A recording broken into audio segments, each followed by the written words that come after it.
2025년 11월 23일 주일 매일 성경 읽기 쉬운 성경 327일차 로마서 8장. 성령 안에 있는 생명. 그러므로 이제 그리스도 예수 안에 있는 사람은 정죄를 받지 않습니다. 그것은 그리스도 예수 안에서 생명을 주시는 성령의 법이 죄와 사망의 법에서 여러분을 해방시켰기 때문입니다. 율법이 죄의 본성 때문에 연약하여 할 수 없었던 것을 하나님께서는 죄를 없애기 위해 자신의 아들을 죄 있는 사람의 모양으로 보내심으로써 행하셨습니다. 하나님께서는 죄인들 속에 거하고 있는 죄에 대해 유죄 판결을 내리셨습니다. 이렇게 하여 죄의 본성에 따라 살지 아니하고 성령에 따라 살고 있는 우리에게 율법의 의로운 요구들이 완벽히 이루어졌습니다. 죄의 본성을 따라 사는 사람들은 죄의 본성이 바라는 일을 생각하지만 성령을 따라 사는 사람들은 성령이 바라시는 일을 생각합니다. 죄의 본성에 지배를 받는 사람의 생각은 죽음이지만 성령의 지배를 받는 사람의 생각은 생명과 평강입니다. 죄의 본성이 생각하는 것은 하나님을 거스르는 것입니다. 그것은 하나님의 법에 복종하지 않을 뿐 아니라 할 수도 없습니다. 죄의 본성의 지배를 받는 사람은 하나님을 기쁘시게 할 수 없습니다. 그러나 하나님의 영이 여러분 안에 계신다면 여러분은 죄의 본성의 지배를 받지 않고 성령의 지배를 받게 됩니다. 누구든지 그리스도의 영이 없는 사람은 그리스도에게 속한 사람이 아닙니다. 반면 그리스도께서 여러분 안에 계신다면 여러분의 몸은 죄 때문에 죽은 존재이지만 여러분의 영은 의 때문에 살아 있습니다. 예수님을 죽은 사람들 가운데서 다시 살리신 분의 영이 여러분 안에 살아 계시면 여러분 안에 계신 그분은 내 영으로서 여러분의 죽을 몸도 살리실 것입니다. 그러므로 형제 여러분, 우리는 빚을 진 사람들입니다. 그러나 죄의 본성을 따라 살아야 하는 죄의 본성에 빚진 사람이 아닙니다. 죄의 본성에 따라 산다면 여러분은 죽을 것입니다. 그러나 성령의 도우심을 받아 몸의 악한 일을 죽인다면 여러분은 살 것입니다. 왜냐하면 하나님의 영으로 인도받는 사람들은 누구나 하나님의 자녀이기 때문입니다. 여러분이 받은 성령은 여러분을 다시 두려움에 이르게 하는 노예로 만드는 영이 아니라 여러분을 하나님의 자녀가 되게 하는 영이십니다. 그래서 우리는 그의 성령을 의지하여 아바, 아버지라고 부를 수 있는 것입니다. 성령께서는 친히 우리의 영과 함께 우리가 하나님의 자녀라는 것을 증언합니다. 자녀라면 또한 상속자이기도 합니다. 우리는 하나님의 상속자이며 또한 그리스도와 공동의 상속자입니다. 그래서 우리는 그리스도께서 누리시는 영광에 참여하기 위해 그분이 겪으신 고난에도 참여하는 것입니다. 장차 올 영광.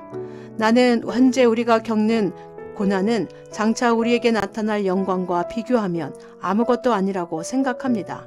모든 피조물은 하나님의 자녀들이 나타나기만을 간절히 기다리고 있습니다. 피조물은 허무하게 되었습니다. 그렇게 된 것은 피조물이 원해서가 아니라 그렇게 하신 하나님의 뜻 때문이었습니다. 하지만 소망은 있습니다. 그것은 피조물도 썩어짐의 굴레에서 해방되어 하나님의 자녀가 누리는 영광스러운 자유에 참여하리라는 소망입니다. 우리는 모든 피조물이 이제까지 신음하고 해산의 고통을 겪고 있다는 것을 압니다. 피조물뿐만 아니라 성령의 첫 열매를 받은 우리들도 우리들 자신도 속으로 신음하며 우리가 하나님의 자녀가 되는 것과 우리 몸이 구속될 것을 간절히 기다리고 있습니다. 우리는 이러한 소망으로 구원을 받았습니다.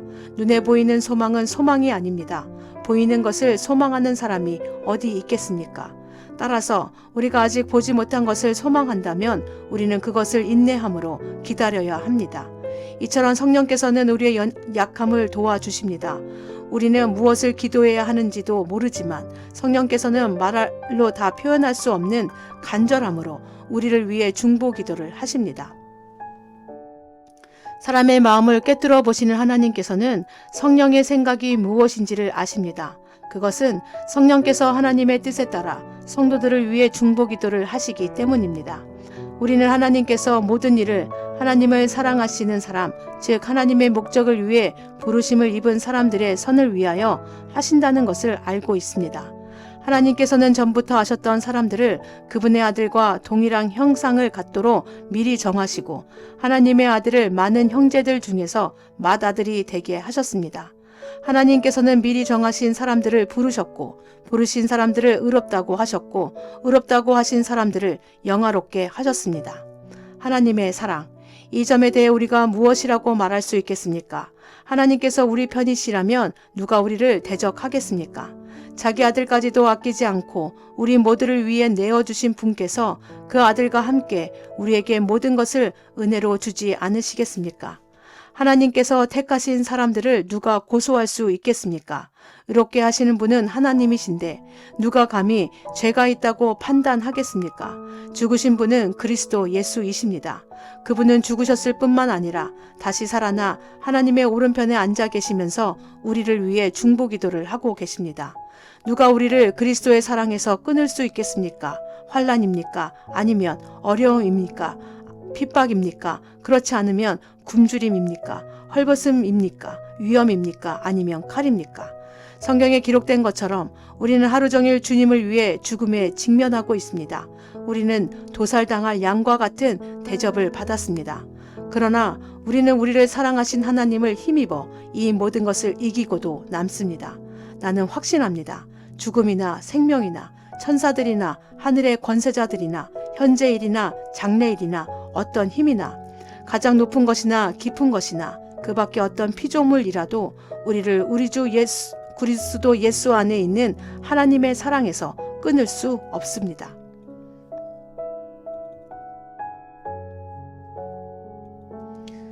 로마서 9장, 하나님의 주권으로 이스라엘을 선택하심. 나는 그리스도 안에서 진리를 말하고 거짓말을 하지 않습니다. 이것은 성령 안에서 내 양심이 확증하는 사실입니다. 내게 큰 슬픔이 있고 내 마음속에도 고통이 쉴 새 없이 밀려옵니다. 나는 내 동포, 내 동족들을 위해서라면 나 자신이 저주를 받아 그리스도로부터 끊어져도 좋다는 각오가 되어 있습니다. 그들은 이스라엘 백성으로서 하나님의 아들이라는 신분을 얻었습니다. 그들에게는 하나님의 영광이 있고 하나님과 맺은 언약이 있고 율법과 성전 예배와 약속들이 있습니다.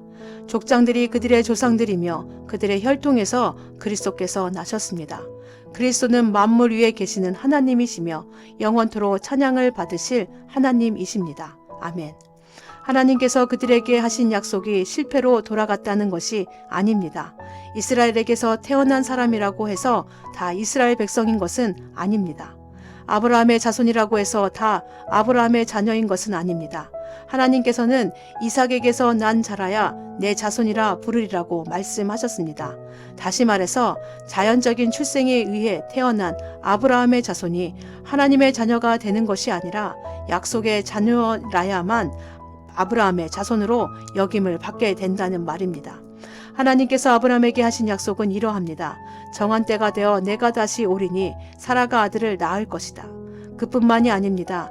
리브가가 우리 조상 이삭 한 사람에게서 아이를 임신했을 때에도 그랬습니다. 두 아들이 태어나기도 전에 그리고 그들이 무슨 선이나 악을 행하기도 전에 하나님께서는 선택하시는 목적을 굳게 세우기 위해 리브가에게 다음과 같이 말씀하셨습니다. 형이 동생을 섬길 것이다. 이렇게 말씀하신 것은 하나님의 선택이 사람의 행위가 아니라 불러주시는 분의 뜻에 달려 있다는 것을 보여주기 위해서입니다. 이것은 내가 야곱을 사랑하고 에서는 미워했다라고 기록된 대로입니다. 그렇다면 우리가 무엇이라고 말할 수 있겠습니까? 하나님이 공정하지 못하시다고 말할 수 있겠습니까? 그럴 수 없습니다.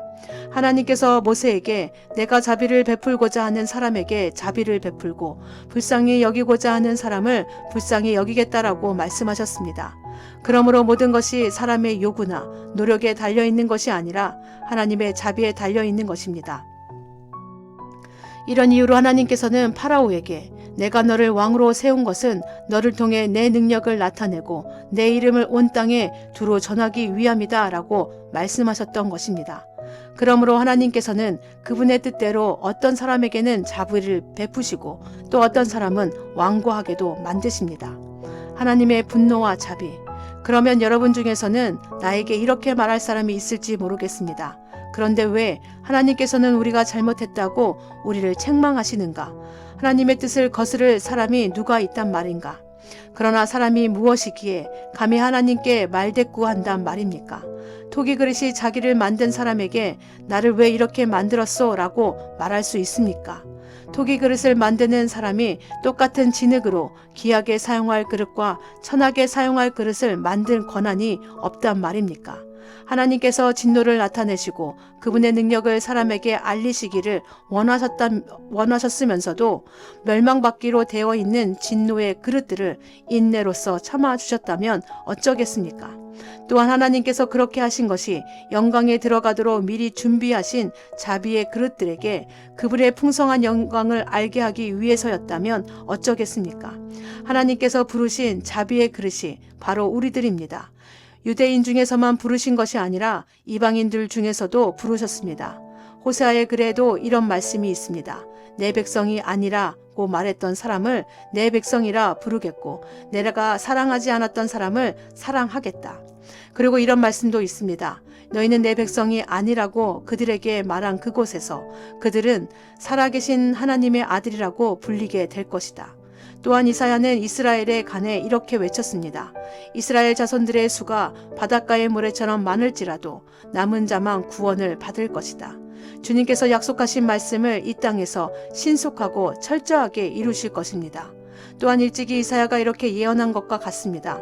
만군의 주님께서 우리에게 후손을 남겨두지 않으셨다면 우리는 소돔처럼 되고 고모라처럼 되었을 것이다. 이스라엘과 복음, 이러한 사실에 대해 우리가 뭐라고 말하겠습니까?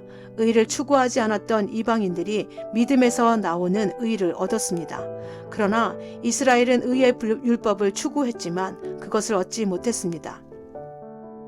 왜 얻지 못했을까요? 그것은 그들이 믿음에서 나오는 의를 추구한 것이 아니라 그 의가 마치 행위에서 나오는 것으로 생각하고 의를 추구했기 때문입니다. 그래서 그들은 걸림돌에 걸려 넘어지고 말았습니다. 성경에 보아라, 내가 시온의 사람들의 발에 부딪히게 하는 돌과 사람들을 걸려 넘어지게 하는 바위를 놓으리니 그를 믿는 사람은 부끄러움을 당하지 않을 것이다 라고 기록된 것과 같습니다. 로마서 10장. 성도 여러분, 나는 내 동족 이스라엘 백성이 구원받을 수 있기를 하나님께 진심으로 갈망하며 기도합니다. 이스라엘에 관해 나는 이렇게 증언할 수 있습니다. 그들은 하나님께 대한 열심이 있습니다만 그 열심이 지식에 기초하고 있지 않다는 것입니다. 그들은 하나님께서 주시는 의를 알지 못하고 자신의 의를 세우고 노력하였기 때문에 하나님께서 주시는 의에 복종하지 않았습니다. 그리스도께서는 모든 믿는 자에게 의가 있도록 하기 위해서 율법의 마침이 되셨습니다. 모든 사람에게 구원이 임함. 모세는 율법으로 얻게 되는 의에 관하여 율법을 행하는 사람은 율법으로 말미암아 살 것이다 라고 기록했습니다. 그러나 믿음으로 얻은 의는 이렇게 말합니다. 너는 마음속으로 누가 하늘에 올라간단 말인가? 라고 말하지 마라.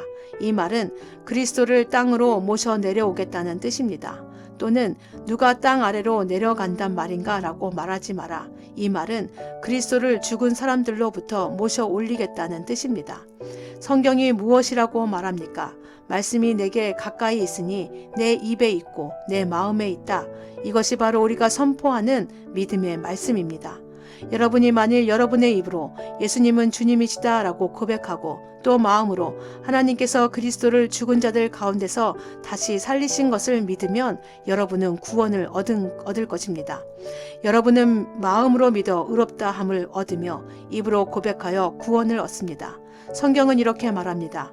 그를 믿는 자는 누구나 부끄러움을 당하지 않을 것이다. 유대인이나 그리스인이나 차별이 없습니다. 동일한 주님께서 모든 사람의 주님이 되시며 그를 부르는 모든 사람에게 풍성한 복을 주십니다. 그것은 누구든지 주님의 이름을 부르는 자는 구원을 얻을 것이기 때문입니다. 그러면 그들이 믿지 않는 분을 어떻게 부를 수 있겠습니까? 또 그들이 들은 적이 없는 분을 어떻게 믿을 수 있겠습니까? 그들에게 선포해주는 사람이 없는데 어떻게 그들이 들을 수 있겠습니까? 그들이 보냄을 받지 않았다면 어떻게 선포할 수 있겠습니까? 좋은 소식을 전하는 사람들의 발이 얼마나 아름다운가 라고 기록된 말씀처럼 말입니다. 그러나 이스라엘 백성이 다 복음을 받아들인 것은 아닙니다. 이사야가 이렇게 말하였습니다. 주님, 우리가 전한 것을 누가 믿었습니까? 그래서 믿음은 말씀을 듣는 것에서 얻게 되고 말씀을 듣는 것은 그리스도의 말씀을 통해서 얻게 됩니다. 그러면 내가 묻겠습니다. 이스라엘 백성들이 복음을 들어본 적이 없단 말입니까? 아닙니다. 그들은 분명히 들었습니다. 그들의 소리가 온 땅에 퍼졌고 그들의 말이 땅끝까지 이르렀다라고 성경에 기록되었습니다. 내가 다시 묻겠습니다. 이스라엘 백성이 알아듣지 못했습니까? 그렇지 않습니다. 먼저 모세가 한 말을 들어봅시다. 내가 내 백성이 아닌 사람으로 너희를 시기하게 만들겠고 깨달음이 둔한 백성으로 너희를 화나게 하겠다. 또 이사야는 담대하게 이렇게 말했습니다. 나를 찾지 않던 사람들에게 내가 만나 주고 나를 구하지 않던 사람들에게 내가 나타났다. 그러나 이스라엘에 관해 하나님께서는 복종하지 않고 거역하는 백성을 향해 나는 하루 종일 내 손을 내밀었다고 말씀하셨습니다. 아멘.